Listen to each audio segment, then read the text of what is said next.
Ok, chers amis, donc pour ce matin, j'ai à cœur les titres de ce message. C'est les titres que j'ai à cœur, c'est être un artisan de paix. Ça fait déjà, depuis les derniers dimanches, nous avons commencé à voir quelques qualités divines. Nous avons vu Jésus, un exemple d'humilité avec notre responsable des jeunes, Joseph Barbera. Nous avons vu aussi de manifester la miséricorde de Dieu. Et ces dimanches, aujourd'hui, j'aimerais continuer sur cette série des qualités divines dont nous devons manifester. Et donc, je vous invite à suivre avec moi. On va lire en unisson ces passages en Matthieu 5, 9. C'est un seul passage, je vous expliquerai, donc on va y revenir. Donc aujourd'hui, c'est plutôt un message thématique. Donc ça, je commence par ces versets, les autres points, il y aura des autres versets qui viendront en appui. Mais j'aimerais qu'on puisse lire ces versets en unisson. Ok, vous êtes d'accord avec moi? Ok, 1, 2, 3. Heureux les artisans de paix, car ils seront appelés enfants de Dieu. Encore une fois, heureux les artisans de paix, car ils seront appelés enfants de Dieu.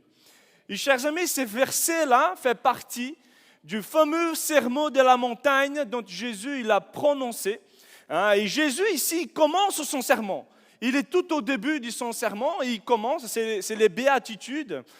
Et Jésus il commence les béatitudes par les mots heureux. Donc en gros, ce que Jésus veut dire, c'est heureux ceux qui vivent selon ses principes. Parce qu'ils auront une récompense. Heureux ceux qui vivent selon ses principes. Donc j'ai cité semaine passée, qui se souvient du verset de la semaine passée? Heureux les miséricordieux, car ils obtiendront miséricorde. Il y en a aussi heureux ceux qui reconnaissent leur pauvreté spirituelle, car les royaumes des cieux leur appartiennent, entre autres. Bref, ces sermons de Jésus ne représentent pas les chemins du salut, mais ils nous montrent comment une personne qui croit en Dieu, un croyant, doit s'y comporter ici sur cette terre. Donc pour aujourd'hui, nous allons répondre ensemble à cette question.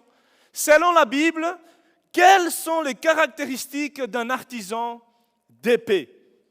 Donc, il y a moi, chers amis, deux caractéristiques que j'aimerais souligner ce matin. Il y en a plusieurs, mais bon, je me concentre sur deux. Pour moi, ce sont les plus importantes. Donc, premièrement, l'artisan d'épée, selon la parole, est quelqu'un qui est réconcilié avec Dieu. Nous lisons dans 2 Corinthiens, chapitre 5, versets 17 à 20, il nous dit, « Si quelqu'un est en Christ, il est une nouvelle créature. Les choses anciennes sont passées, voici, toutes choses sont devenues nouvelles. » Et tout cela vient de Dieu qui nous a réconciliés avec lui par Christ et qui nous a donné aussi le ministère de la réconciliation. Verset 19, en effet, Dieu était en Christ, il réconciliait les mondes avec lui en ne chargeant pas les hommes de leurs fautes. Et il a mis en nous la parole de réconciliation. Et verset 20 nous dit, nous sommes donc des ambassadeurs pour Christ. Chers amis, la parole de Dieu contient approximativement environ 400 références directes à la paix et aussi d'autres références indirectes. Et la Bible parle de la paix dès le début au Jardin d'Éden jusqu'à la fin, à la paix éternelle, à la fin de tout. Et bien que dans le Jardin d'Éden, la paix elle a été interrompue par les péchés, quand l'homme il a péché, c'est à la croix du Calvaire que Jésus, il a de nouveau fait la paix une réalité dans nos vies. Donc Jésus devient la paix de tous ceux qui mettent leur foi en lui.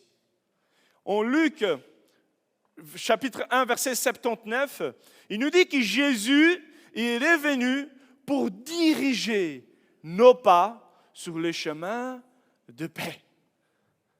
Voilà le but principal de Jésus, diriger nos pas sur le chemin d'épée. Donc, selon la Bible, l'artisan d'épée est un pécheur qui a été réconcilié avec Dieu. Il est un croyant qui a décidé d'y donner un nouveau départ à sa vie selon les principes de Christ. Il est une nouvelle créature en Christ, car il a goûté à la paix de Dieu, à la paix divine. Et chers amis, être réconcilié avec Dieu évoque vraiment une doctrine importante du christianisme que j'aimerais voir avec vous ce matin. C'est la doctrine de la justification. Et qu'est-ce que c'est la doctrine de la justification?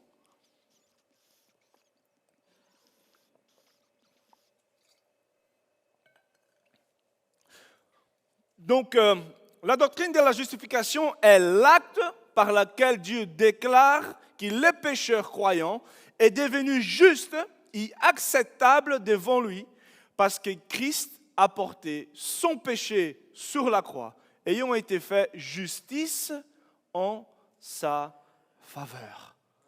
Romains 5, verset 1, il nous dit: ainsi donc, déclarés justes sur la base de la foi, nous avons la paix avec Dieu par l'intermédiaire de notre Seigneur Jésus-Christ. Est-ce que je peux entendre un amen ce matin? Nous sommes, chers amis, à travers Jésus-Christ, réconciliés avec Dieu. Ça veut dire, chers amis, que nous sommes donc sauvés de la condamnation du péché. Tous ces actes vraiment qui nous condamnaient, Jésus, il le déchire à travers notre moyen, à travers la foi que nous mettons en lui. Et vous savez, peu importe ce que nous avons pu penser consciemment de Dieu auparavant, que ce soit bon ou mauvais, notre cœur était quelque part en guerre contre Dieu. Avant de confier notre vie à Jésus, c'est ça la vérité. En fait, chers amis, aucun être humain, et c'est ça la vérité, aucun être humain, il a son cœur par nature penché vers Dieu. Aucun être humain de lui-même n'est attiré par les voies de Dieu. Dieu n'était pas notre priorité. Nous avons négligé Dieu. Sauf si nous sommes maintenant aujourd'hui donc éclairés par la connaissance de Jésus. Et c'est pour cela que Romains 5, verset 10, il nous dit qu'auparavant, nous étions autrefois ennemis de Dieu. Néanmoins, par grâce, nous pouvons être réconciliés avec Dieu à travers la mort et résurrection de Jésus-Christ. C'est par grâce que nous sommes donc justifiés par les moyens de la foi. Et en fait, chers amis, dès que nous déposons notre foi en Jésus, nous avons une nouvelle position spirituelle. Par la foi, nous sommes justes devant Dieu. Si aujourd'hui tu places ta confiance en Dieu, tu es juste devant Dieu. Non pas par tes propres mérites. Non pas parce que peut-être tu te dis, moi je suis quelqu'un de bien. Non. Mais par les mérites de Jésus-Christ qui te rend juste devant Dieu. Et donc, la justification est cet acte qui est fait une seule fois. Il a lieu quand nous plaçons notre foi en Jésus, que nous sommes une nouvelle créature en Christ. Donc, cet acte de justification doit impérativement précéder les baptêmes. Cet acte précède les baptêmes. Et alors, peut-être tu te poses là la question, mais Enrique, comment je peux reconnaître que moi, je suis devenu une nouvelle créature en Christ? Comment savoir que je suis né de nouveau pour une nouvelle vie en Christ? Eh bien, chers amis, ma réponse est que comme nous avons une date de naissance, ainsi comme nous savons la période dont nous sommes nés, de la même manière, nous savons aussi dire plus ou moins la période où nous avons eu ce déclic spirituel. Nous savons dire cette période où vraiment nous avons eu cet éveil spirituel. Pour ma part, je ne me souviens pas de la date précise, mais je me souviens de la période. J'avais 17 ans en 2007, alors que j'ai passé mes vacances en famille en janvier au Brésil, quand je suis retourné fin janvier, début février, quand je suis retourné à l'église dans une réunion de semaine, c'est là que, encore une fois, la parole m'a parlé. Et c'est dans ces moments-là, vraiment, que je me suis rendu compte de ma pauvreté spirituelle. C'est dans ces moments-là que j'étais convaincu de mon état de pécheur. C'est à partir de là que les choses célestes qui ne m'attiraient pas auparavant, ils ont commencé à brûler dans mon cœur. Même si j'étais petit, même quand j'étais petit, j'allais à l'église, même si en 2006, le Seigneur il travaillait dans mon cœur et j'allais régulièrement à l'église, c'est seulement en 2007, début de l'année, que j'ai eu vraiment cet éveil spirituel. Et ensuite, je me suis baptisé. Ensuite, consciemment, je me dis, Seigneur, je veux te suivre. Seigneur, je comprends maintenant que tu me donnes la paix à travers Jésus-Christ. Je comprends maintenant que tu m'as donné vie éternelle. Je comprends aussi que tu m'appelles à vivre une vie juste devant ta présence. Et c'est à ces moments-là, chers amis, que j'ai, toujours, nous avons tous des faiblesses, des hauts et des bas, mais toujours avec la force de Dieu, nous avançons. Hein? Et chers amis, ce matin, j'aimerais t'encourager. Cherche vraiment à être réconcilié avec Dieu. Cherche vraiment de comprendre les voies de Dieu pour toi ce matin. Cherche à comprendre les plans de Dieu.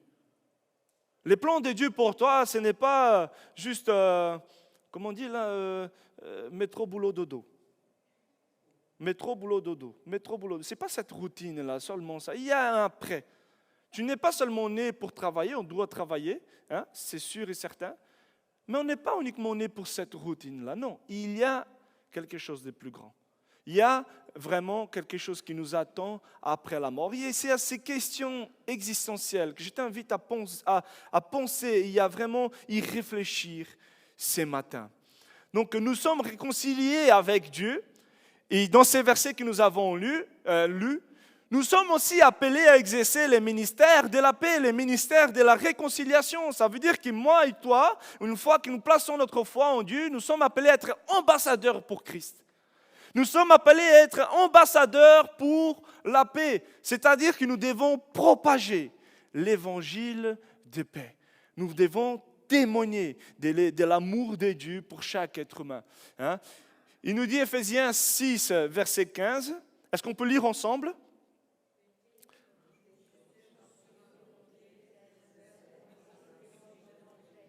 On va s'y coordonner. Hein? Allez. 1, 2, 3. Mettez comme chaussures à vos pieds les ailes pour annoncer l'évangile de paix. Comment donc annoncer cet évangile de paix et de réconciliation? En annonçant la bonne nouvelle du salut en Christ. En annonçant la justification de l'être humain par la foi en Jésus. En annonçant l'évangile de paix par les moyens de Jésus-Christ. Nos pieds doivent être chaussés de l'évangile de paix. Qu'est-ce que ça veut dire cela? Ça veut dire que tout lieu où foulera la plante de nos pieds, nous devons être des témoins. Nous rentrons à l'église, soyons des témoins, évangile de paix. Nous sommes au travail, soyons des témoins, évangile de paix. Nous sommes avec notre famille, soyons des témoins, nous portons l'évangile de paix. Où nous allons? Nous sommes en vacances. Nous apportons l'évangile de paix. Et voilà, chers amis, notre mission. Une fois que nous avons goûté à la paix de Dieu. Pour les amateurs de bière, la paix de Dieu, ce n'est pas la bière que je parle, c'est la paix divine. Je précise. Moi, j'aime bien aussi cette bière, mais bon, ce n'est pas de cela que je parle. Mais une fois que nous avons goûté la paix divine, nous devons le partager, cette paix. Il est possible pour toi, il est possible que nous soyons réconciliés avec Dieu à travers Jésus. Et vous savez, en étant des chrétiens, cela ne nous forme pas une élite, on va dire, spirituelle, illuminée, qui méprise le reste du monde. Nous avons acquis la connaissance et on choisit à qui partager. Non, l'évangile de Christ, c'est pour tout le monde. L'évangile de Christ est pour celui et celle qui a le cœur ouvert et qui veut faire route avec Jésus. Et donc, chers amis, je vous encourage. Cherche à être réconcilié avec Dieu. C'est aussi, il partage cela aussi. C'est un peu le thème de l'année. Le thème de l'année, c'est « Allez et faites toutes les nations de disciples ». Donc, vous savez, tout simplement, les croyants, l'artisan d'épée. J'aime bien cette analogie. Hein? Et l'artisan de paix est comme un mendiant qui a été nourri. et qui est appelé maintenant à nourrir d'autres personnes. Ayant été conduits à Dieu, aujourd'hui nous devons conduire des autres. Voilà notre mission. Et donc l'artisan de paix est en paix avec Dieu, il montre aux autres comment avoir la paix intérieure avec Dieu, mais aussi, nous arrivons au deuxième point, il procure la paix dans ses relations. Il procure la paix entre les uns et les autres. Voilà les points 2. L'artisan de paix procure la paix. 1 Thessaloniciens, chapitre 5, verset 13, nous dit « Soyez en paix entre vous ». Romains 12, verset 17 à 18, il nous dit « Ne rendez à personne les mal pour les mal, recherchez ce qui est bien devant tous les hommes. Et si cela est possible, dans la mesure où cela dépend de vous, soyez en paix avec tous les hommes. » Amen.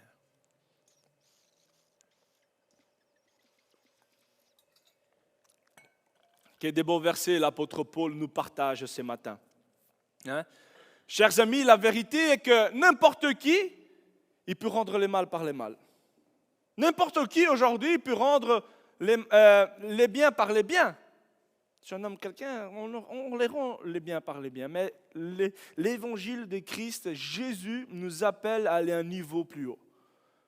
Jésus nous dira donc rendre les biens pour les mal. Les seuls moyens d'y vaincre les mal est les biens. Si nous rendons les mal par les mal, nous ne faisons que de jeter de l'huile sur le feu. Et donc, rendre les biens par les mal est vraiment adopter une attitude, chers amis, qui ne cherche pas la vengeance, mais une attitude qui amène à l'autre personne qui nous a fait le mal d'y réaliser ses attitudes. Et c'est ce que Jésus, en fait, il va nous enseigner. Dans son sermon de la montagne, dans la suite, toujours dans le chapitre 5, verset 39, qu'est-ce que Jésus nous dira? Si quelqu'un te gifle sur la joue droite, tends-lui aussi l'autre. Attention, je vais revenir. D'accord? Ici, présenter l'autre joue symbolise renoncer à cet esprit des vengeurs. Il dit être doux, humble, qui doit caractériser l'artisan de paix. Et cela ne doit pas être mal interprété, chers amis. Hein? Jésus ne veut pas dire que nous devons nous laisser piétiner. Non. La Bible s'interprète par la Bible. Et c'est ça qui, malheureusement, les erreurs de beaucoup, c'est qu'ils prennent un texte en dehors de contexte, ils font dire ce qu'ils veulent. Et on regarde Jésus, qu'est-ce qu'il a fait? On prend l'exemple de Jésus, quand les gardes giflera Jésus, il dira, Jean 18, versets 22-23, à ces mots, un des gardes qui s'y trouvait là, il donne un gifle à Jésus. Et Jésus, qu'est-ce qu'il lui dit? Il n'a pas tendu l'autre gifle. L'autre jour, merci frère. L'autre jour. Jésus lui dit, si j'ai mal parlé, explique-moi ce que j'ai dit de mal. Et si j'ai bien parlé, pourquoi me frappes-tu? Bam. Enfin, Jésus il a donné une gifle vraiment dans l'autre sens. Voyez l'attitude dans les paroles de Jésus. Il n'est donc pas question pour la victime d'adopter une attitude passive, mais l'artisan de paix doit poser un geste qui conteste et interpelle l'agresseur dans l'espoir de le faire prendre conscience de l'injustice qui a été commise. Tout cela sans être motivé par l'esprit de vengeance. C'est ça l'enseignement de Jésus. Donc, si cela est possible et dans la mesure où cela dépend de nous, nous sommes appelés à vivre en paix et à être instruments de paix autour de nous. Et chers amis, si quelqu'un nous a fait du tort, notre première réaction, c'est généralement de la rendre l'appareil. Et c'est tout à fait humain. Or, Jésus recommande d'y rendre les biens par les mal. Et ce n'est pas naturel, chers amis. Ça, il faut le dire. Mais c'est surnaturel. Parce que nous avons besoin de la grâce de Dieu pour agir de la sorte. Parce que Dieu seul peut nous donner la force d'aimer et de faire la paix comme lui, il a aimé. Enrique, c'est pas facile, c'est vrai. C'est pas facile. C'est pas donné à tout le monde. Mais aux enfants de Dieu qui possèdent l'Esprit de Dieu en eux, ces caractéristiques-là doivent se manifester. Ces caractéristiques-là, chers amis, il faut que nous, en tant que croyants, disons, Seigneur, change la disposition de mon cœur. Seigneur, je viens dans ta présence parce que j'ai envie d'être un artisan de paix. J'ai envie d'agir comme toi, tu as agi. Change mon cœur, aide-moi. Et c'est seulement là, avec l'intervention surnaturelle de Dieu, que nous pouvons agir en chaque circonstance de la sorte. Il faut vraiment de l'aide de Dieu, chers amis. Et vous savez, nous avons besoin de l'aide du Saint-Esprit qui habite en nous. Parce que c'est le Saint-Esprit de Dieu qui nous rend capables à manifester ces caractéristiques de Dieu, les fruits de l'Esprit. Quel est le fruit de l'Esprit? Galates 5, verset 22. Les fruits de l'Esprit, c'est l'amour, la joie, la paix, la patience, la bonté, la bienveillance, la foi, la bénignité, la tempérance, la maîtrise de soi. Et bien souvent, manifester cela est possible uniquement, encore une fois, quand par la prière, nous nous approchons de Dieu en lui demandant de changer notre disposition de cœur. Quand au lieu de ruminer la vengeance, ruminer la situation, nous prions en bénissant ces personnes. C'est seulement là que l'Esprit de Dieu agit dans notre cœur, chers amis. Et cela me fait penser aussi à une autre doctrine. Nous sommes donc des artisans de paix. Nous devons vivre selon ces principes divins. Nous devons avoir une vie influencée par Dieu. Ça veut dire que moi et toi, nous devons nous laisser transformer par la parole de Dieu. Et cela me fait penser donc à la doctrine de la sanctification. Pour un peu comprendre les doctrines, il y a la doctrine donc de la justification, un acte, une seule fois. Nous plaçons notre foi en Christ. Nous ne sommes plus condamnés du péché. Le Seigneur nous rend justes devant Dieu. La sanctification, c'est l'étape suivante. C'est un processus, c'est un chemin de notre vie ici sur terre. C'est un processus qui nous mène avec Dieu jusqu'à la fin. Sanctification, c'est juste le processus de ressembler à Christ.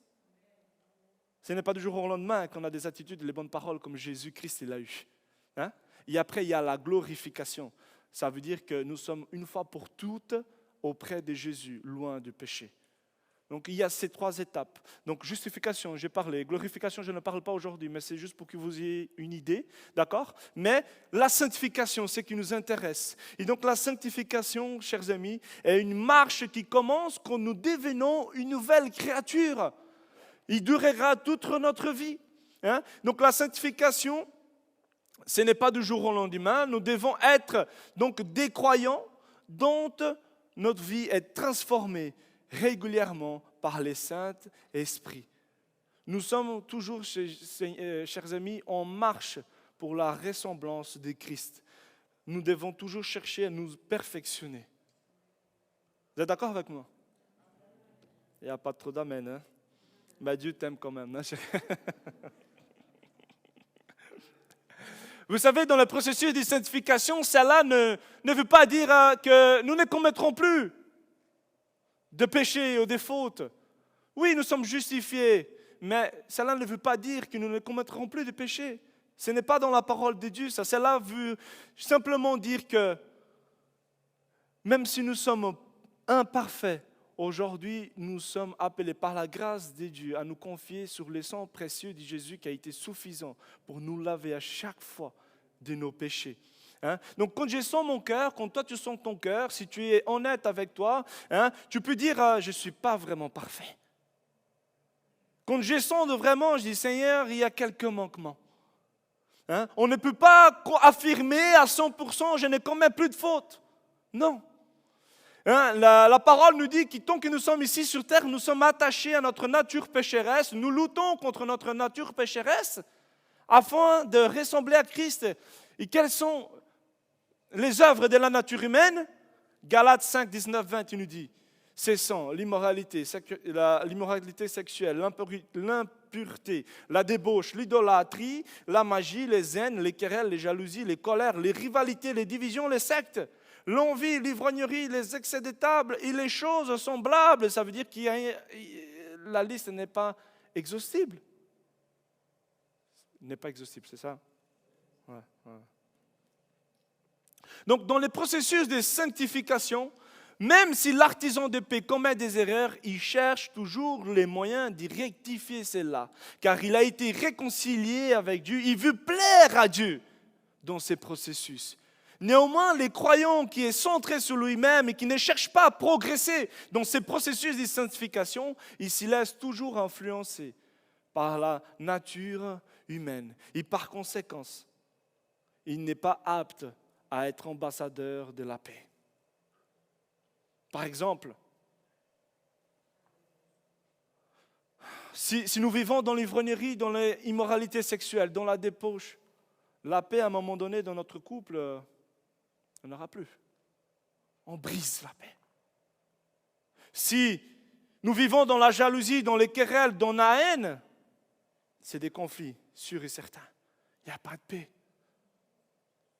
Si nous vivons dans la magie, dans l'idolâtrie, dans la voyance, ça apportera aussi un combat spirituel.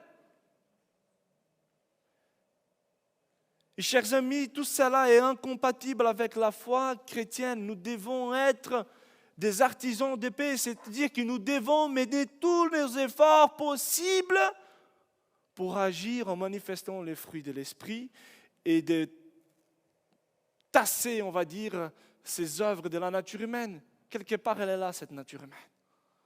À nous, par l'esprit, à la diminuer, cette nature humaine, pour plaire à Dieu.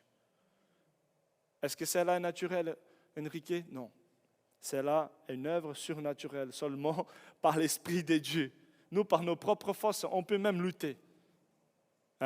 Mais sans les conseils de la parole divine, sans vraiment l'aide de l'Esprit, on sera toujours à bout de force. On sera toujours frustré dans notre foi. Parce qu'on s'est dit, mais Seigneur, j'essaie.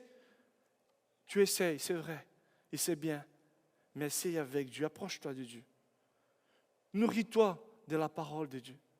Nourris-toi des choses célestes. La parole nous dit qu'on puisse tendre notre pensée vers tout ce qui est bon, honorable, tout ce qui est dans la parole de Dieu.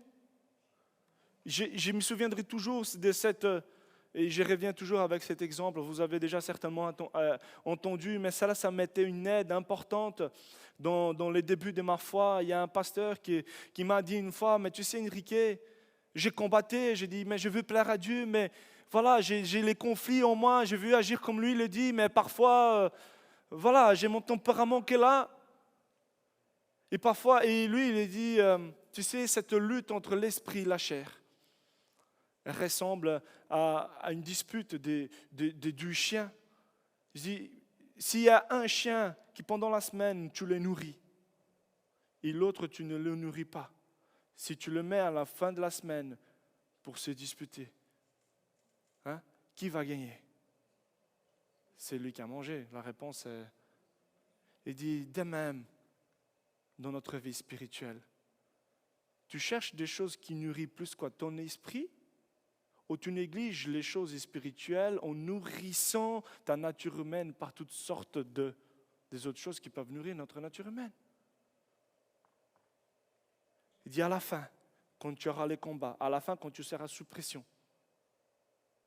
c'est ça qui va ressortir. Tu sais dire qui va gagner. Et chers amis, cela, c'est bien pour nous faire prendre conscience. Si aujourd'hui la chair prend le dessus, en Christ, il y a toujours moyen de rectifier cela. C'est ça la bonne nouvelle. Ne te mets pas une culpabilité. Ne te mets pas un poids en disant, Seigneur, je suis bon à rien. Non, ce n'est pas vrai. Tu es précieux aux yeux de Dieu. Et Dieu t'appelle à vraiment rectifier cela, à toujours chercher à être un artisan de paix. Est-ce que je peux entendre un amen ce matin? Et vous savez, chers amis, c'est là, en fait, où beaucoup qui professent la foi chrétienne s'y perdent.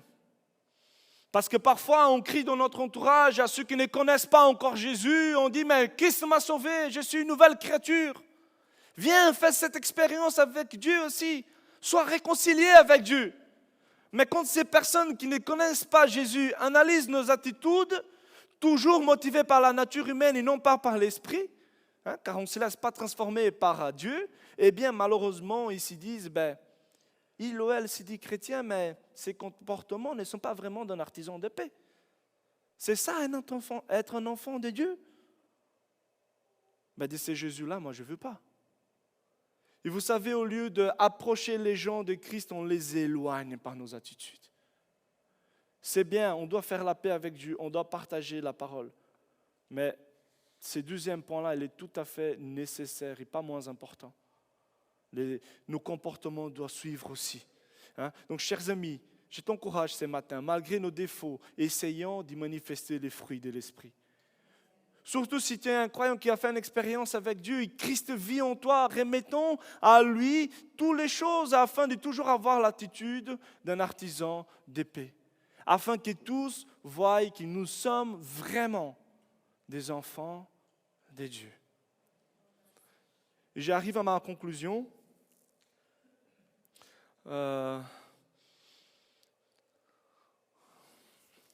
Donc, chers amis, l'artisan de paix a trouvé une paix verticale avec Dieu. Et c'est de cette manière qu'impérativement, cela doit le pousser à toujours chercher une paix horizontale, c'est-à-dire une paix envers mon prochain. Nous avons une paix avec Dieu, mais nous devons la manifester de cette manière. L'artisan de paix combat sans se quereller, désapprouve sans être désagréable, il confronte sans enfoncer. C'est lui qui procure la paix, dit la vérité dans l'amour. Et chers amis, commencer avec l'amour, c'est aller vers la paix. Et on commence les processus de paix par n'importe quel point sur lequel on s'entend. S'il y a un point sur lequel on s'entend, c'est ça qu'on doit travailler. Et n'oublions pas que la paix engendre la paix. Les biens, normalement, doivent engendrer les biens. Est-ce que vous voulez vivre heureux? Psaume 34, 13 et 15 nous dit « Qui donc aime la vie et désire voir des jours heureux?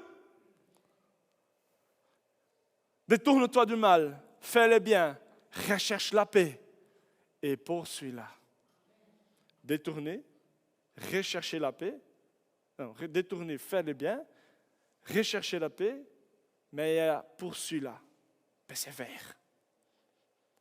Persévère, continue dans cela, parce que c'est ce que Dieu nous demande. Si nous voulons avoir des jours heureux, persévérons dans ces chemins-là. Persévérons.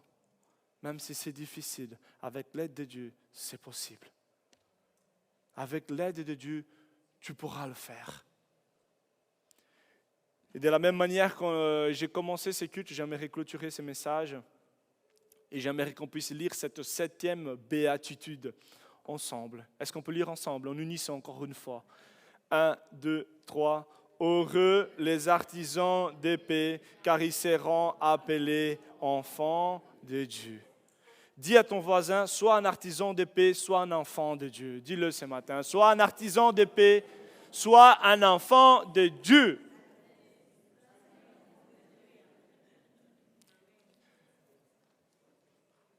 Que Dieu nous bénisse ce matin.